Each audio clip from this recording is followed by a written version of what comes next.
পরিশোধের পরেও যদি নেশাব পরিমাণ সম্পদ আপনার কাছে থাকে, আপনার উপরে কোরবানি আবশ্যক। এখন বলবেন যে কোরবানি আগে জরুরি নাকি ঋণ পরিশোধ করা আগে জরুরি? আগে ঋণ পরিশোধ করা আপনার উপরে জরুরি। 2 নম্বর ঋণ আছে যেগুলো আপনি কিস্তিতে শোধ করেন, 2 বছর 3 বছরের জন্য আপনি ঋণ নিয়ে রেখেছেন, তাহলে যে পরিমাণ কিস্তি এ মাসে দিচ্ছেন এই কিস্তির বাইরে যদি নেশাব পরিমাণ সম্পদ আপনার কাছে থাকে, আপনার উপরে কোরবানি আবশ্যক। কিন্তু আমাদের বাংলাদেশের মানুষ বড় সুযোগ সন্ধানী, কিস্তি নিচে 5,000 টাকা, ব্যাংকে পড়ে আছে 2 লাখ। হুজুর আমি তো ঋণগ্রস্ত।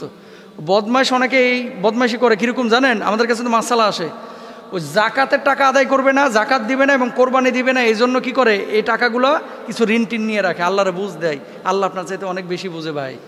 কারে ফাঁকিবাজি করতেছেন? আল্লাহর সাথে ফাঁকিবাজি চলে না। আল্লাহ আপনার অন্তরের খবর জানেন, আল্লাহ আপনার মানসিক অবস্থা জানেন। আল্লাহ সুবহানাহু ওয়া তাআলা আপনার দিনের এবং রাতের সব বিষয় আল্লাহ সুবহানাহু ওয়া তাআলা জ্ঞাত। ইন্নাল্লাহা আলিমুম বিযাতিস সুদূর।